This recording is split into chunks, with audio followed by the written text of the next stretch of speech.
Bienvenida. Muchas Gracias. gracias. Buenas tardes a todos.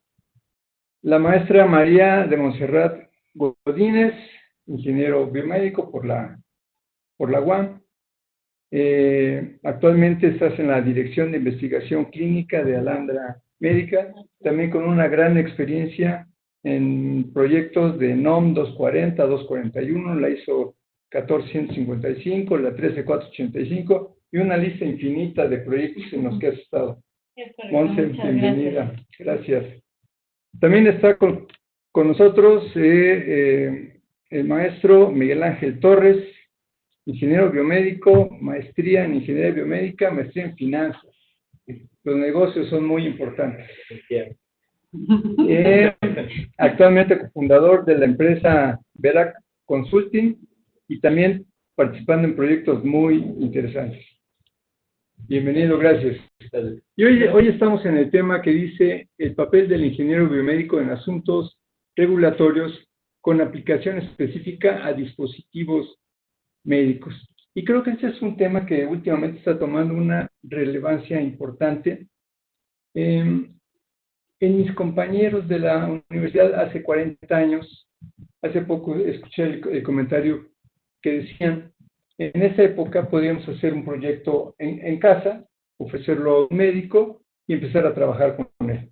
Hoy en día esas ideas imposibles totalmente, ¿verdad? Totalmente. La idea puede estar, pero aplicarlo a un paciente, ofrecerlo a un médico, tenemos que recorrer toda esta historia de asuntos regulatorios. Y seguramente la pregunta por la que vamos a empezar es, ¿qué es asuntos regulatorios? ¿Por qué hace 40 años no y hoy sí?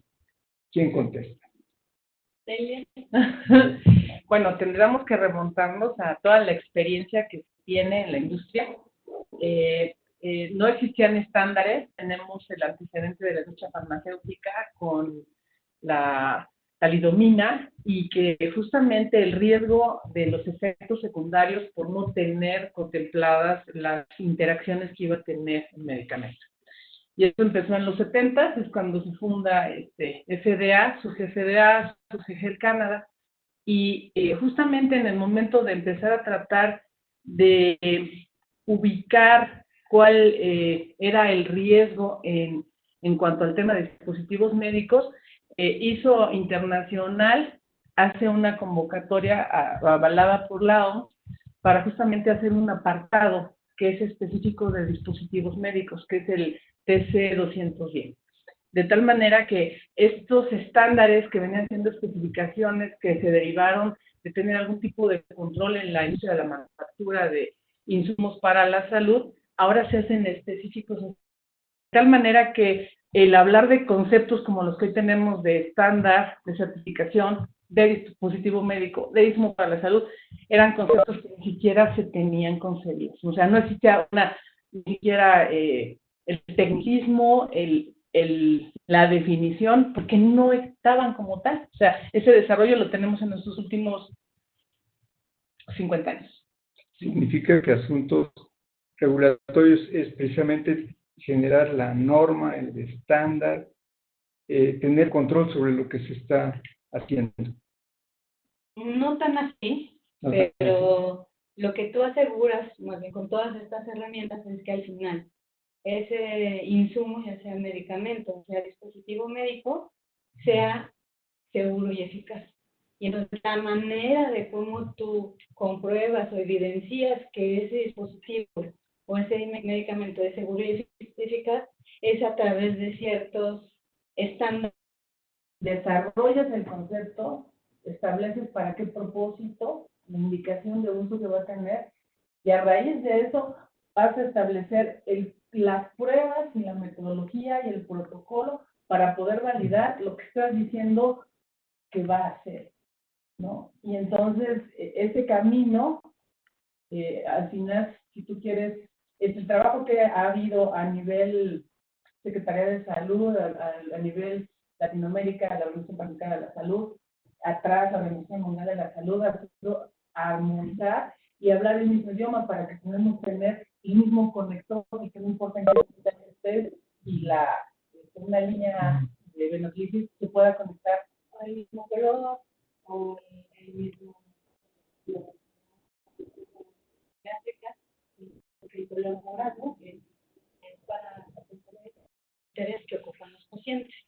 Sí, significa que estamos hablando de leyes, estamos hablando de reglamentos, de Especificaciones técnicas. especificaciones. Es que es todo un mundo, Es ¿no? complejo. Es complejo, pero aquí en México hablamos primero de si vamos de lo general a lo particular, empezamos de la Ley General de Salud, luego, luego vienen los reglamentos, y después ya vamos yendo hacia lo específico. Quiero hacer un dispositivo médico, pues me aplica la NOM 241. Quiero hacer un medicamento, pues me aplica otra normativa, ¿no? 259. Así. Entonces, dependiendo de lo que es mi insumo para la salud, entonces vamos a ocupar estas herramientas para poder obtener esas evidencias que dicen esto, que tengo aquí este dispositivo, es seguro para el uso en humanos y hace lo que tiene que hacer. En México, la reglamentación empieza en la Ley General de Salud. De ahí bajan los reglamentos y luego ya específico al fármaco o al dispositivo en el que se de la ley se define el que el insumo para la salud pueden ser o medicamentos o pueden ser dispositivos médicos. Y vienen sus definiciones.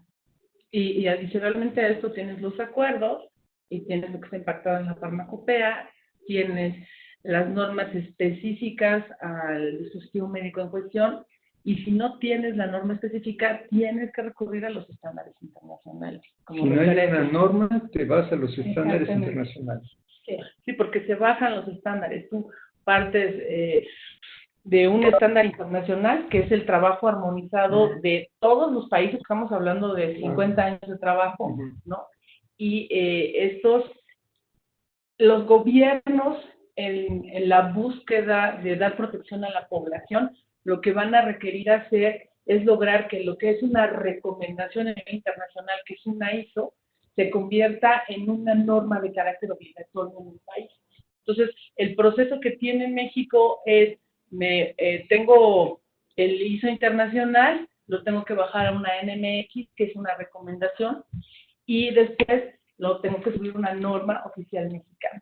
Y la forma de actualizarlo más rápidamente es a través de la farmacopea. Ese sería como nuestro caballito de batalla, ¿no? Un antecedente ahí interesante con todo lo que yo creo que ya abordaron muy bien la parte de la regulación sanitaria, pero de pronto, como bien mencionaba Delia en el antecedente de todo esto, antes de eso, también para los productos muy variados, no solamente para sanitarios, aplica la regulación, que creo que puede cerrar muy bien esta idea. Pero, por ejemplo, ¿por qué no explotan estas cosas en este momento, no? Entonces, hay regulación también para productos no necesariamente sanitarios. Entonces, llega un momento en donde la regulación convive de alguna forma en muchas cosas, porque no existen solo normas oficiales mexicanas para lo que sería productos de salud.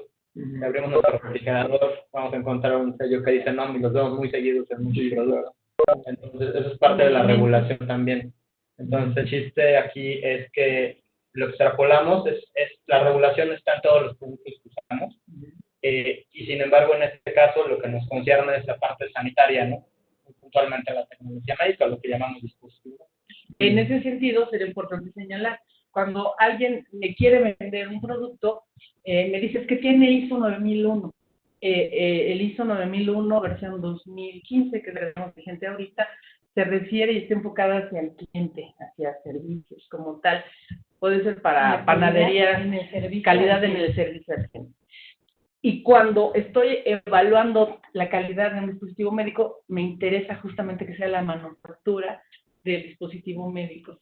Y entonces lo que aplica es el ISO 13485, ¿no? Y la norma que aterriza aquí en México directamente, que como colegio estuvimos trabajando en la actualización, esperamos que ya salga justamente pronto, o sea, marzo, fueron 2 años de trabajo, es la norma 241, de buenas prácticas de manufactura de dispositivos médicos, que tiene hoy grandes ventajas. Cumplirla es una inversión que nos lleva a poder caminar hacia el mercado global. Bueno, ahorita quiero explorar un poquito esa idea, pero antes preguntaría, entonces en este modelaje de leyes, normas, hay un ciclo, podemos pensar que hay un comienzo y un fin o un círculo por ahí. Como un círculo, es un ciclo Ujú. que empieza justamente desde la innovación. Tienes una idea y entonces empiezas toda la fase de diseño y desarrollo. Por ejemplo, complementando la idea anterior, aquí en México no hay como una normativa de diseño y desarrollo de dispositivos médicos. No hay. No hay nacional. Internacionalmente. Internacional sí hay, está la ISS 1, para toda la parte electrónica, hay otras ISOs para la parte de software, hay otras ISOs para todo el diseño y desarrollo de pruebas clínicas con dispositivos médicos, que es la 14155. Como nuestra normativa no la tenemos, sin embargo, en lo internacional sí existe. Entonces, podemos agarrar esa información y desarrollar ese producto con base a esos estándares. A ver, por preguntar, no la tenemos en México porque no la hemos hecho, no porque no se necesite. Es correcto. No porque no la hemos hecho. Sí. Son proyectos grandes, ambiciosos, sí, entre universidades y empresas y gobierno. Lo que casi siempre sucede, y ahí estaría interesante el comentario que tengan, es, por ejemplo, con la 13485 es para buenas prácticas de fabricación. Lo mismo, relacionando este concepto de regulación para todos los productos, la ISO 13485 es el equivalente a la ISO 9000, nada más que está puntualizada para dispositivos médicos. A tecnología. Y 9001 no suena porque lo vemos igual en muchas empresas que garantiza, entre comillas, la calidad o la repetibilidad de un proceso como tal, ¿no? Entonces, dicho eso, lo que sucede es que a veces hay estándares internacionales que se desarrollaron en países que fabrican los dispositivos. Eso tiene un factor muy importante, porque a nosotros a lo mejor que no tenemos tanto desarrollo como en otros países, eso hace que las normativas entran más tarde. Pero lo que mencionas es necesario eventualmente. Pero hay algo importante de señalar, como parte del trabajo que hacemos en la Comisión de Asuntos Regulatorios del Colegio de Ingenieros Biomédicos, es que participamos en el Comité TC 210 de ISO. Y entonces, ¿qué pasa? Hay una representación de México para justamente estos estándares internacionales.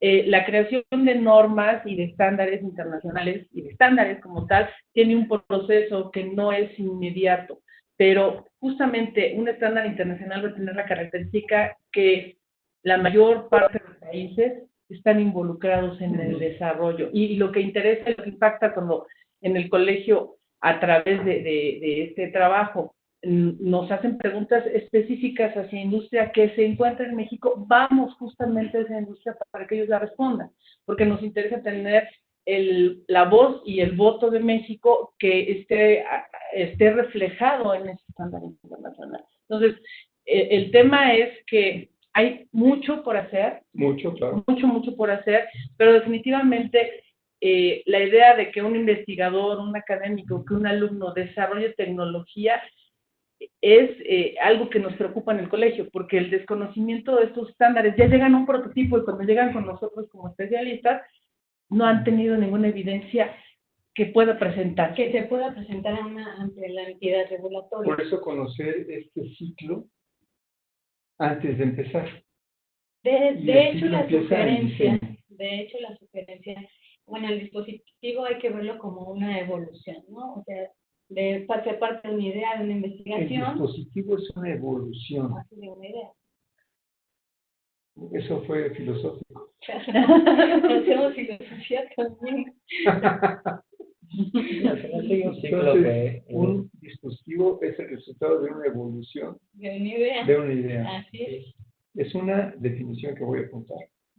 Por Monse Godínez, presidenta de la Comisión de Asuntos Regulatorios. Bueno, esa evolución de esa idea, así como uno va evolucionando como ser humano y tiene ciertas necesidades en cada etapa. Lo mismo pasa como en un diseño, en un desarrollo. En la etapa de diseño y desarrollo voy a necesitar ciertos requerimientos, ¿no? Y entonces, ¿cuáles son esos requerimientos?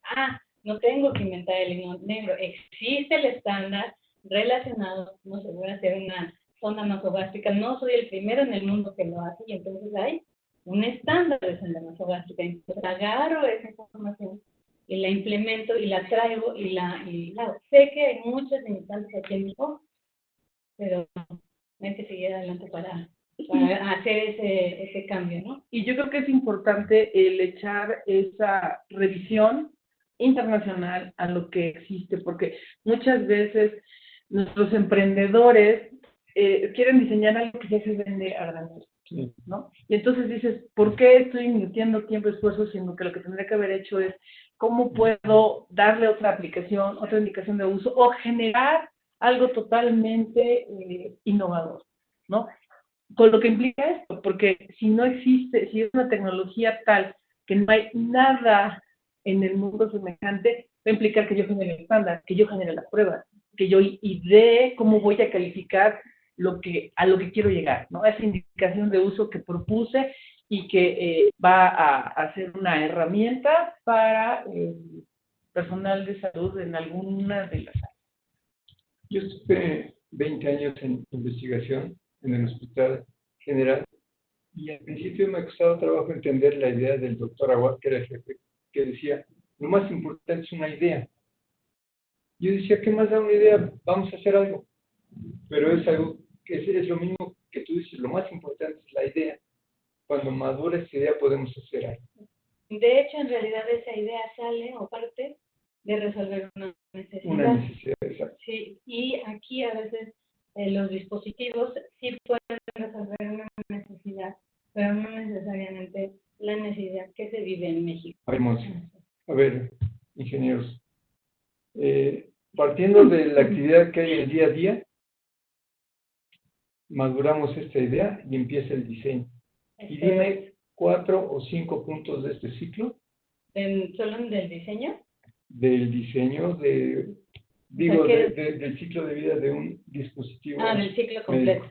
El ciclo completo. Muy bien, entonces partimos diseño y desarrollo, luego supongamos que generamos toda esa evidencia a través de toda esa normativa para obtener una autorización sanitaria, ¿no? Entonces se tramita la autorización. Bueno, sanitaria. todo ese que lo dije en un segundo, pues puede implicar como 15 años. Ajá. Por eso, Y mucho dinero. está la idea, está el prototipo. Que va evolucionando. Ya esa evolución de cuando pasas a la autorización sanitaria, ya no tienes un prototipo, ya tienes un dispositivo médico.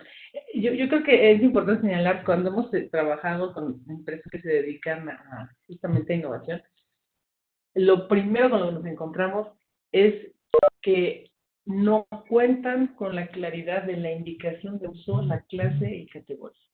Seguramente tienen un producto que han probado varias veces, que están felices, pero no pueden definir. Pero no lo pueden definir.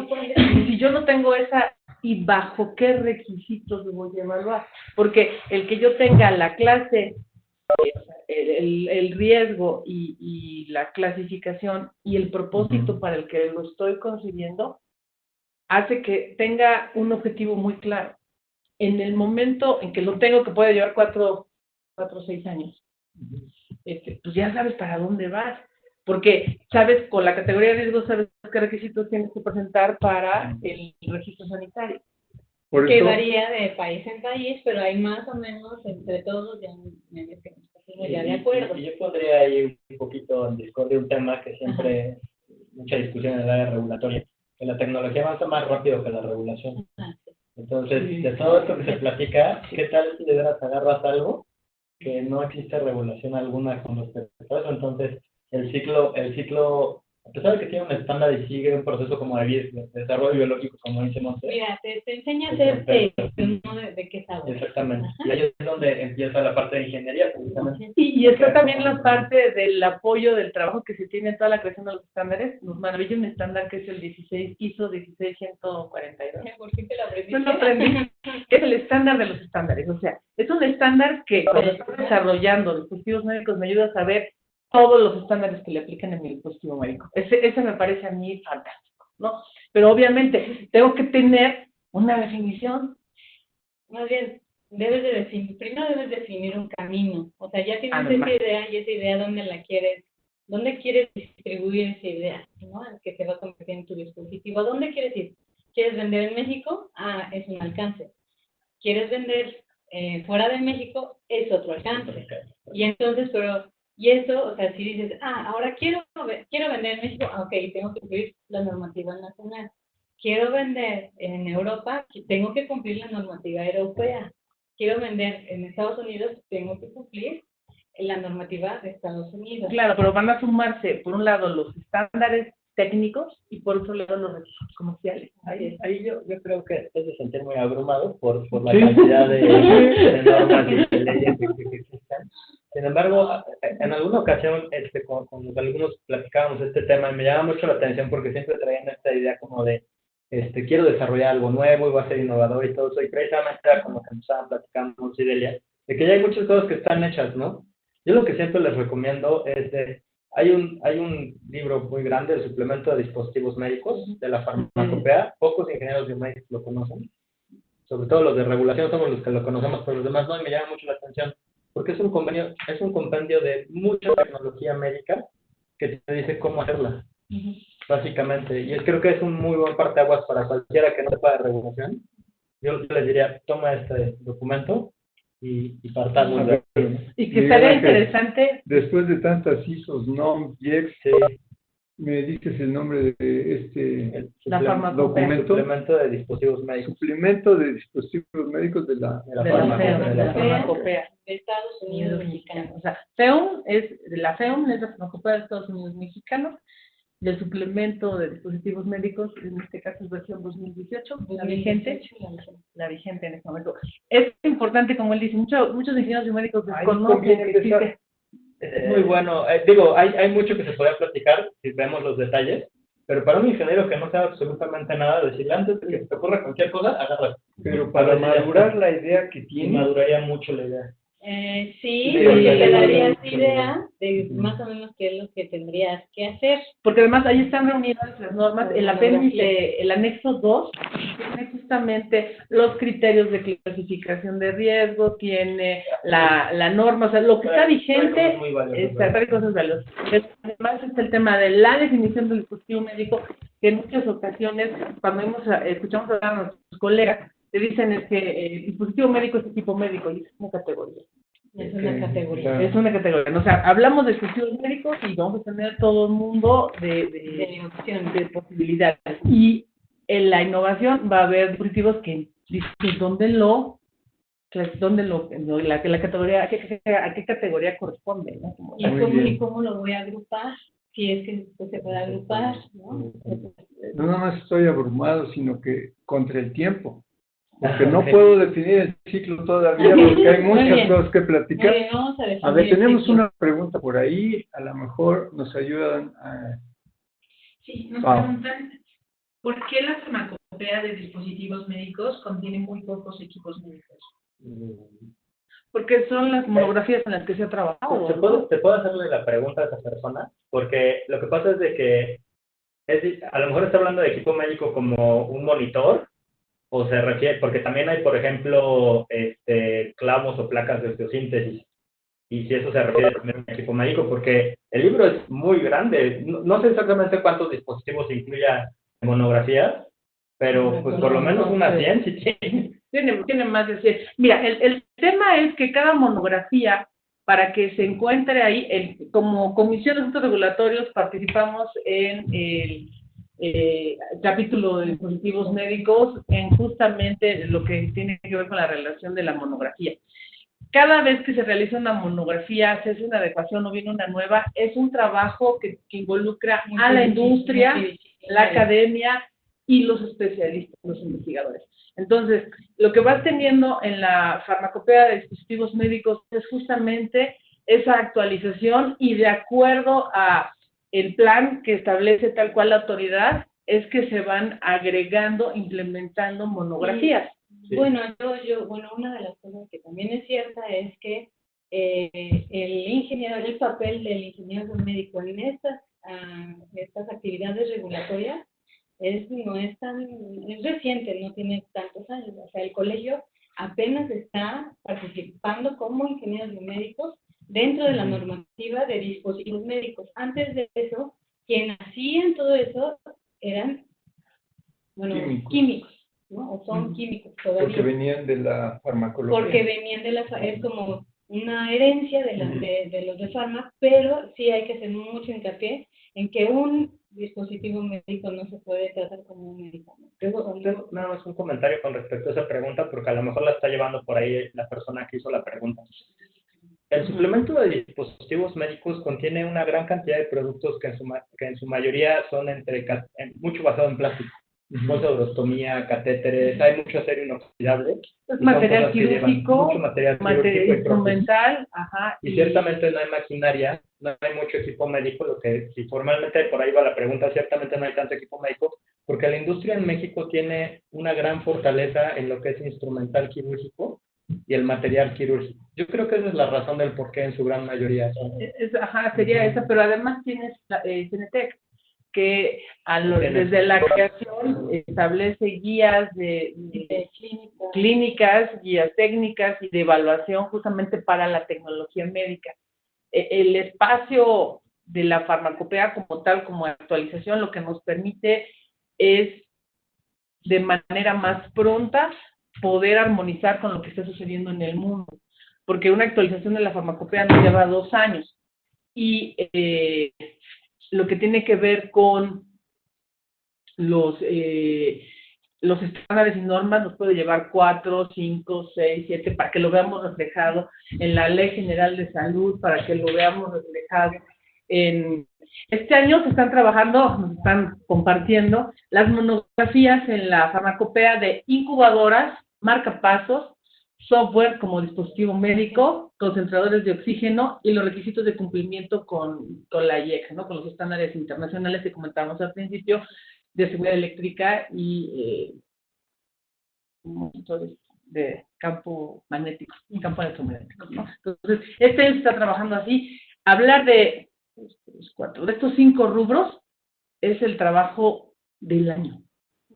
O sea, es un trabajo en donde los expertos se juntan y si hay preguntas muy específicas, vamos a trabajar el grupo de expertos específicos en eso y se va teniendo reuniones quincenales, semanales, mensuales, depende de la velocidad que se tenga. Vale la pena mencionar ahí algo, porque también creo que es importante para los ingenieros que nos escuchan. Esas evaluaciones de las monografías se ponen abiertas al público en general. O sea, no son indispensables o no van dirigidas solo a los especialistas del área regulatoria. O sea, cualquier ingeniero podría entrar y dar su opinión. Y es mejor que sean aquellos que sean especialistas en esos productos porque dan mucho valor en su retroalimentación. De hecho, la normativa oficial, como estamos ahorita, por ejemplo, con la 241, de buenas prácticas de fabricación de dispositivos médicos, tuvimos el año pasado la consulta abierta al público en general, tanto para especialistas como para pacientes, como para la industria. Estuvimos trabajando 2 años en ello y después de que se tiene la consulta, se contesta, se da la retro y es que ya se manda, estamos en la fase de que está la evaluación del jurídico a nivel federal para que ya se libere la norma, ¿no? Entonces, hay bastantes pasos en medio. Yo creo que habrá que hacer un resumen rápido de lo que es el ciclo de vida para tenerlo. Entonces empezamos diseño y desarrollo, terminamos diseño y desarrollo, podemos pasar a una parte de producción. Una vez que se hace la producción, llegamos a la parte de manufactura, producción, almacenaje, distribución, mantenimiento, comercialización, la puesta en marcha de los insumos en donde se requiera. Una vez eso, toda la parte de mantenimiento, toda la parte de tecnovigilancia y hasta su disposición final. Justamente en la parte de tecnovigilancia es muy importante, ya que se hace la retroalimentación, si es que tienes que hacer una nueva mejora o un nuevo diseño, y es donde se itera de nuevo el ciclo. Entonces, esto de la producción es después de la autorización sanitaria. No, tú debes de estar listo, tú debes de estar, debes de estar listo, ya debes de estar como produciendo, para cuando te den el banderazo de aquí ya está tu autorización, tú estás listo para vender. O sea, tú ya tienes tu dispositivo en su embalaje, con sus envases, con sus etiquetas, con su etiquetado que se requiere, con todas sus pruebas de seguridad y que evidentemente pasaste por una pruebas en humanos, si se puede, en humanos, dispositivo es seguro y eficaz. Porque la regulación no es tanto sobre características del dispositivo, sino en la producción, el diseño, Es que es la todo. aplicación. Lo que pasa es que la evidencia que presentas en el dossier es justamente los puntos críticos que tú señalaste, y además tú mismo como fabricante lo señalas. O sea, en el momento que yo trabajo como dictaminador, yo no soy el especialista de tu producto, el especialista eres tú. Tú me estableces un diseño de flujo y en ese diseño de flujo dices, estos son mis puntos de quiebre. Y esa evidencia es la que presentas, que es el reflejo de todo el sistema de calidad de buenas prácticas de manufactura que está sosteniendo justamente la evidencia que presentas para obtener el registro sanitario. Para que pueda verificar COFEPRIS la planta, tienes que tener 3 meses de evidencia. Tiene que estar funcionando, pero tú no puedes vender en el mercado hasta que tengas la autorización de comercialización y la autorización de la fabricación. Un financiero que me ayude a tener mi planta de operación 3 meses sin vender hasta que COFEPRIS autorice. Tenemos... Sí, y a eso fue precisamente. ¿Qué tal si todo eso que tú estabas pensando no era un dispositivo médico? A lo mejor no tenías que gastar 3 meses. Eso va a quebrar. Uy, a ver, tenemos una pregunta del público, con mucho gusto. Sí, justo para complementar lo anterior, nos comenta Fernando, hablo de equipos como monitores de signos vitales, incubadoras, etc. Mi duda es porque si la farmacopea ya contiene el otoscopio y incubadora, ¿por qué no ha sido más equipo médico? Pero más adelante contesta, ya quedó resuelta mi duda, si es mucho trabajo para una sola monografía, entiendo que es un poco.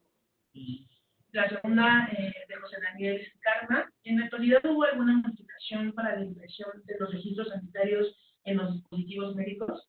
Ya que me topé con uno que tenía un número romano segundo que me generó confusión con un medicamento controlado. No. En la etiqueta, sí, en la etiqueta, dando cumplimiento a la norma 137, tú tienes la información de clase, categoría y denominación genérica, denominación distintiva. Y por otro lado tienes la posibilidad, la obligación de colocar el registro sanitario, que la homoclave está definida en la ley, ¿no? Con un código con alfanumérico y al terminar con las siglas CSA. Y tiene el año en que fue emitido el registro sanitario. Ahora, va a depender más de un tema de diseño, el cómo coloquen esta información dentro de la etiqueta del dispositivo médico, porque lo que exige la ley es que cumplas los requisitos mínimos que establece la norma 137, que es para consulta, si la quieres escribir, es la NOM-SSA1-SSA-2008. Ahí viene justamente los requisitos mínimos de la etiqueta para que lo consultes directamente. No ha cambiado, es un tema que en la farmacopea se presenta. Ahorita como comité de TC de 210 estamos evaluando, dando nuestra alimentación para el estándar internacional del etiquetado de dispositivos médicos. Y la tendencia sería que diéramos la actualización hacia allá. Pero un paso a la vez, no ha habido, en la normativa nacional no hay un cambio. Porque este es un tema de muchas aristas, de muchas aclaraciones. Sí, de hecho estamos justamente preparando ya los seminarios, el de control sanitario por parte de la Comisión de Asesores Regulatorios y el de tecnovigilancia para que estén pendientes y pues trabajando en la actualización como parte de trabajo voluntario que hacemos en el Colegio de Ingenieros Médicos. Sí, esa es la noticia que íbamos a dar al final, que estamos llegando prácticamente. Al final, sí, esta es una plática de muchas que tenemos que hacer. El colegio va a ofrecer un seminario en los meses mayo, 5, 7, 9 y 11. Entonces será mayo, julio, septiembre y noviembre. Vamos a hacer un seminario con estas 4 sesiones de asuntos regulatorios en donde podemos comentar que la idea general del seminario, del primer seminario sería diseño y desarrollo de esta idea que estamos en proceso de maduración, vendría la segunda parte para el mes 7, que es julio, control sanitario. Sí, control sanitario. Esto de las evidencias, esto de diagramas de flujo, ¿sería esto? No. El control sanitario sería el cómo la autoridad, a través de la normativa, está protegiendo a la población con todo lo que implica. El control sanitario tiene que ver con calidad y tecnovigilancia, las responsabilidades, definiendo responsabilidades de quién está haciendo esa. Entonces sería mi apego a estas. Ajá, y cómo nos reglas. toca a todos, cómo nos toca a todos. O sea, va desde la concepción hasta la tecnovigilancia, y pasa por la manufactura. Como profesional de la salud, como usuario, como desarrollador, etc. El módulo 3, en septiembre, sería la tecnovigilancia.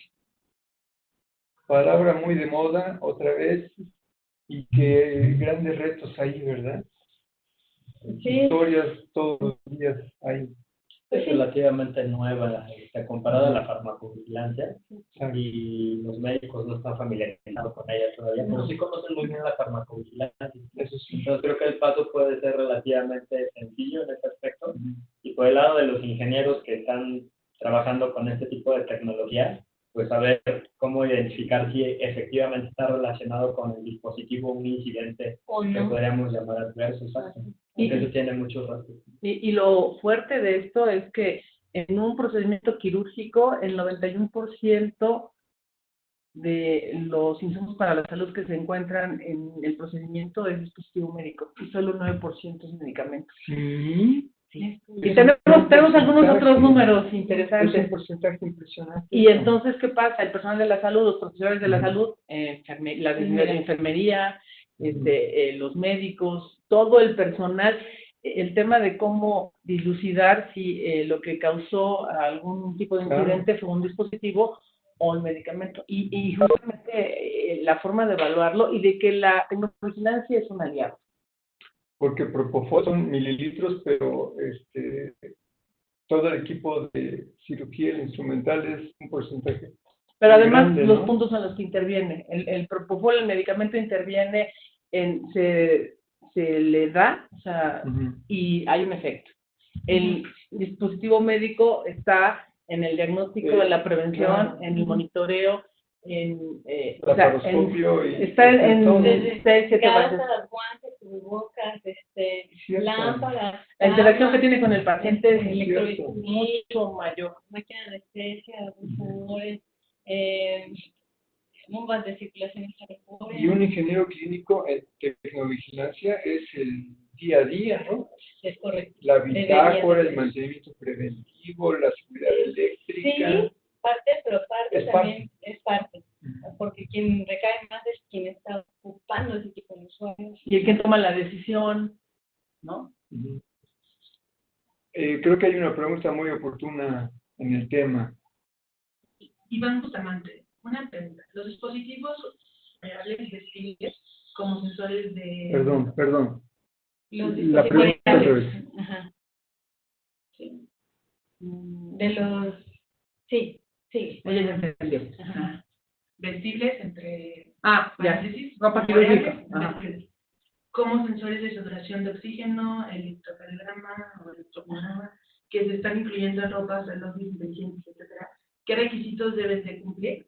Hablando de tecnología que no es nativa. Regresamos al mismo tema que platicábamos, que la tecnología luego va más rápido que la regulación. Entonces no hay de pronto, o sea, puedes tomar como referencia pues lo que en tu concepto mental, en tu representación mental es lo más parecido a. Pero Entonces, si lo quieres para lo quieres diagnóstico, pasar. El tema es de que si lo tienes para diagnóstico está bien, pero el único detalle que tiene eso es el contacto que tiene y la cantidad de tiempo que va a estar con el paciente no es equiparable a las que están acostumbrados a usar. A lo mejor un pulsoxímetro no lo vas a estar todo el día ahí, pero si ya tienes un dispositivo, tienes un gadget o algo que lo tienes todo el tiempo, que esa es la tendencia, estoy seguro que las pruebas que tienen que aplicar son las mismas. pero aquí a lo que voy es la indicación de uso para el que está concebido. La indicación de uso inclusive podría cambiar, ¿no? Porque Es que el tema es si lo quiere para propósito médico o si lo quieren nada más como un tema informativo. Por ejemplo. Pero Es sí, importante. o sea, es que el punto es, si yo voy Entonces, llegamos a la intención de uso. La intención de uso es la que voy a determinar hasta dónde va a llegar.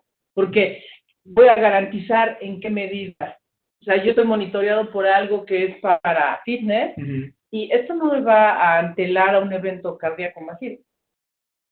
Porque no tienes indicación de uso. Sí. Pero tratando de ayudar a la persona que hizo la pregunta, yo diría algo. Supongamos que ahorita estamos con un montón de cosas acá que nosotros conocemos y nos llegan con un producto nuevo. Lo único que tenemos son las reglas que tenemos ahorita, ¿no? Entonces, la manera de resolver a esas personas que quieren desarrollar tecnología muy innovadora es de, sí, no dejen de utilizar como referente la regulación que ya existe y partan de ahí, no partan de cero, ¿no? Ajá, por ejemplo, la FDA si ya publicó, A lo mejor la pues ya la tiene publicó, algo. ya la publicó, que sí es un Una dispositivo recomendación. médico y que no es un dispositivo médico, si está en medida de Es un una software. persona muy... ¿No? Eso ya está ahí, es público y es gratis. Justo No me preguntaba- aguanto de decirlo. Ustedes han tocado el tema de tecnología que no está documentada. Yo no he querido hacer esa pregunta porque sé que se abre tremendamente. Pau, tenemos otra Complementaba pregunta. justo Iván, hablando respecto a normatividad en el tema de los horarios. Selene Rosas, ¿es posible disminuir el tiempo en los procesos antes de la manufactura de un equipo médico? Desarrollo, pruebas, aprobación, etcétera. ¿Qué áreas de oportunidad podríamos trabajar para hacerlo posible? ¿O cuál es la mejor manera? La mejor manera es leer tu regulación, hacer un sistema de gestión de calidad desde el inicio, evidentemente que va a ir evolucionando. No te digo, haz todo tu sistema de gestión de calidad, no. Ve empezando poco a poco de manera modular, a hacer tus evidencias conforme la autoridad te las va a pedir, pero ahí ya tú decidiste a dónde vas a querer comercializar. Aquí en México, pues todas las normativas que ya hablamos durante esta sesión, y si quieres vender en otros países, pues entonces vas a tener que hacer esa búsqueda. Pero tienes que irte primero a la regulación y no esperarte hasta el final, ¿qué es lo que debo de entregar?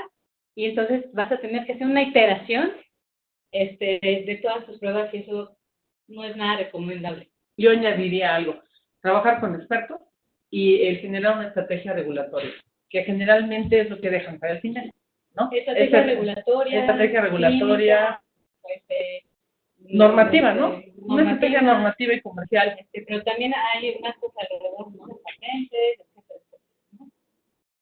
Es otra forma de entender esto de la regulación, que no es al final, es desde el principio, desde la primera idea, Desde delante. desde antes tenemos que estar considerando la regulación. Desde tú estás Por lo tanto, ya no construyendo es si uso un chip o uso otro chip o uso una tecnología No, o uso otra. Eso es otra cosa.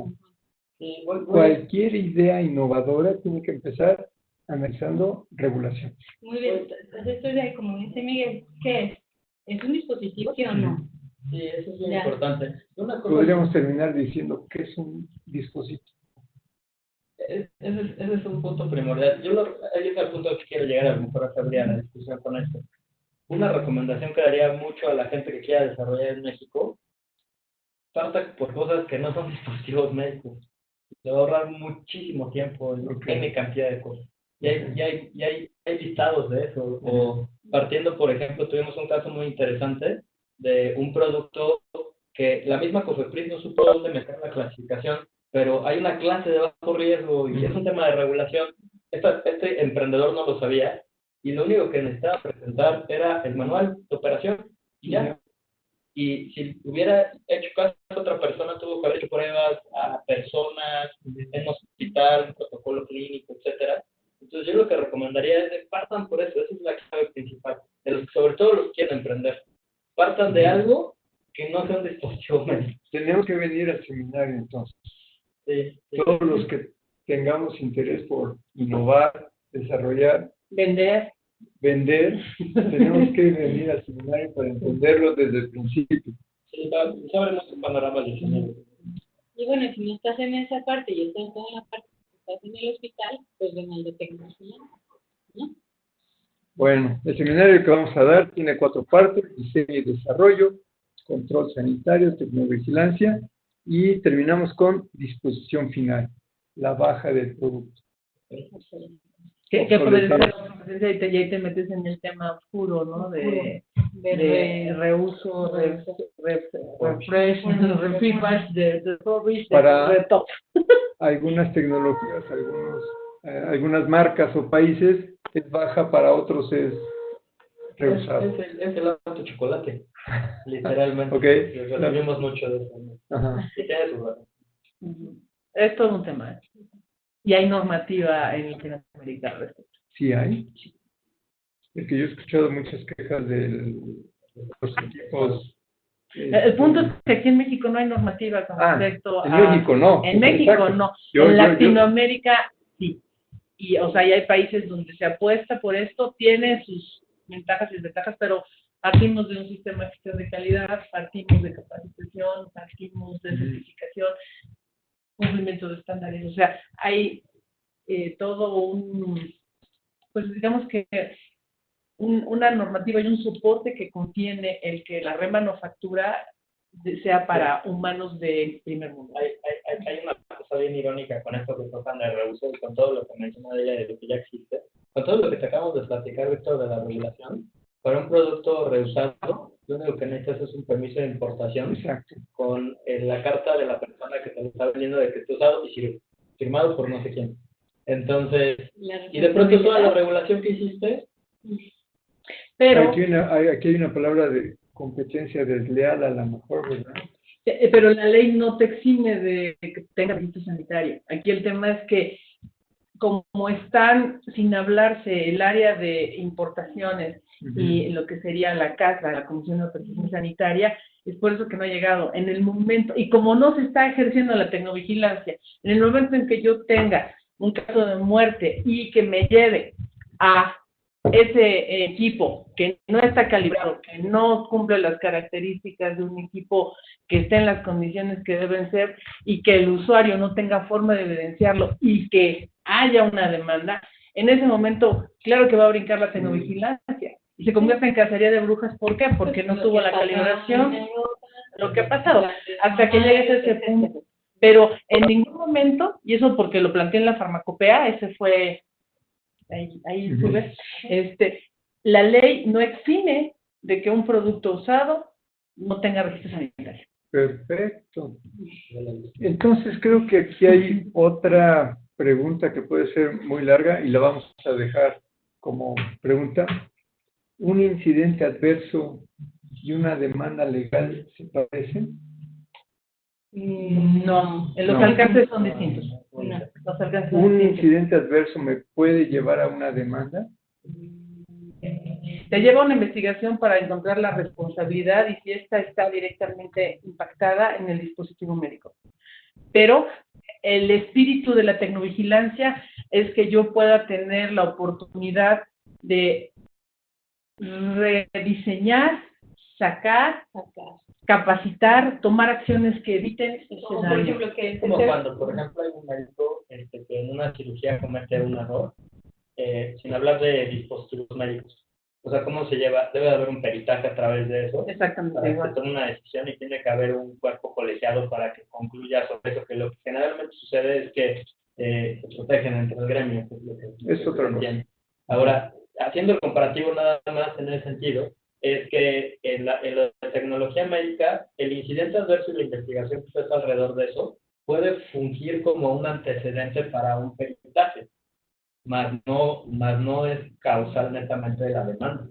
Y es hacia el equipo, no hacia el personal, que ese es el asunto en donde justamente el personal de salud no está involucrado y tiene miedo de levantar la voz, ¿no? Porque dice, en el momento que yo diga que no funciona... en esa ignorancia.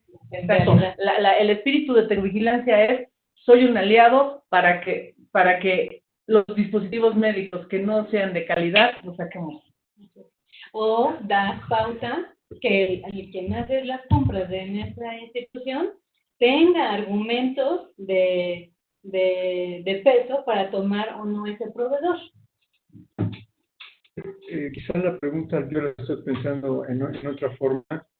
A lo mejor ustedes pueden decir como expertos incidente adverso, pero yo usuario voy a calificarlo como yo demando al hospital por el daño que me hicieron. Sí, pero ahí es donde vengo a la parte de, o sea, va a levantarse un peritaje y pueden utilizar información como referencia de lo que podría ser la tecnovigilancia para concluir algo, porque hay muchos factores, no solamente el dispositivo, sino a lo mejor el dispositivo ni se usó ese momento, ¿no? Tuvo que ver con... Entonces yo diría, no lo relacionaría realmente con la palabra demanda, porque creo que así podría ser un poco más difícil. Y yo creo que se podría agregar, no sé, en los tiempos, otro espacio de compartir el papel del ingeniero biomédico en el ciclo de vida del dispositivo. Porque tenemos la idea, cuando yo estudié, era o investigador o vendedor, y eso era como casi que vinieras a Mon, que no es así, o soporte técnico y algunos gerentes, ¿no? Y resulta que, y servicio, ¿no? Hoy por hoy, alguna vez estuve en la SOMID y me decían los estudiantes, es que su visión era servicio, y de verdad el papel del ingeniero biomédico a lo largo del ciclo de vida del dispositivo médico, no solo en la parte regulatoria, sino en todo el ciclo, es infinitamente rico. Sí, por supuesto. Y hay que promover la investigación. Exacto, sí. O sea, la idea es que en 2020 estuviéramos vendiendo tecnología propia en México. Ese es el plan de hace 30 años. Estamos en 2020 todavía. Estamos a tiempo. Okay. Tenemos una última pregunta para cerrar. Serena Rosas, ¿se han tomado decisiones o han habido cambios desde la puesta en marcha del Airbus 40 de tecnovigilancia? ¿Existen muchos reportes? Se está trabajando en la actualización de la norma 240, se están haciendo 7 guías, por eso no ha salido.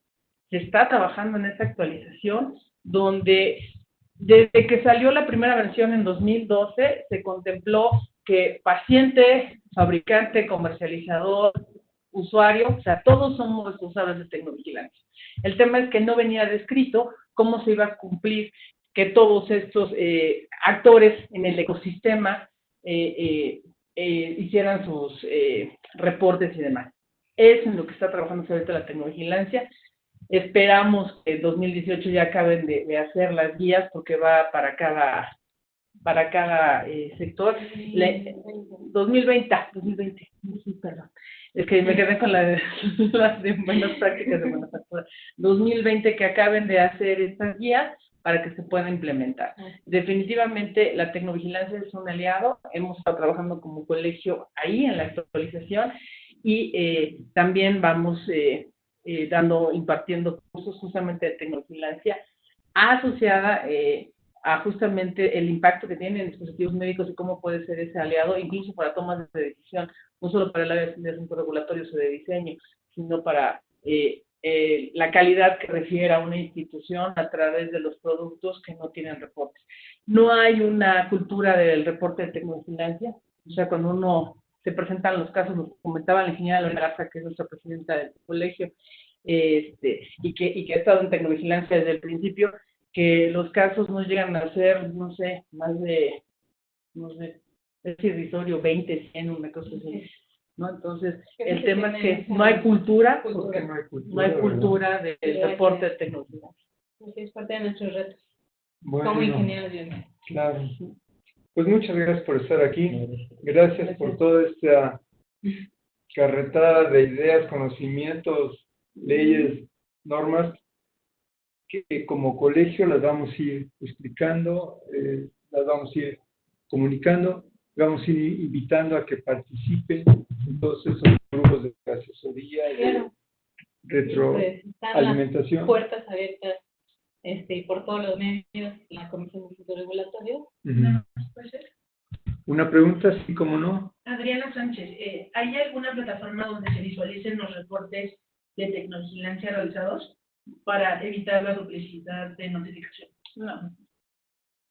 No, aquí en México. Pero si puede notificarla, que lo notifiquen. Que no sí, no importa que sea dos veces. No importa que se duplique, así se va a dar seguimiento. Sí. Pues gracias por el interés. El colegio está abierto a cualquier sugerencia y cualquier asesoría que puedan, que quieran pedir, con mucho gusto, temas a desarrollar. y nos vemos en los seminarios. Empezamos en mayo, ya estaremos comunicando oficialmente todo esto. Pues muchas gracias Gracias. Gracias. y nos vemos en el siguiente.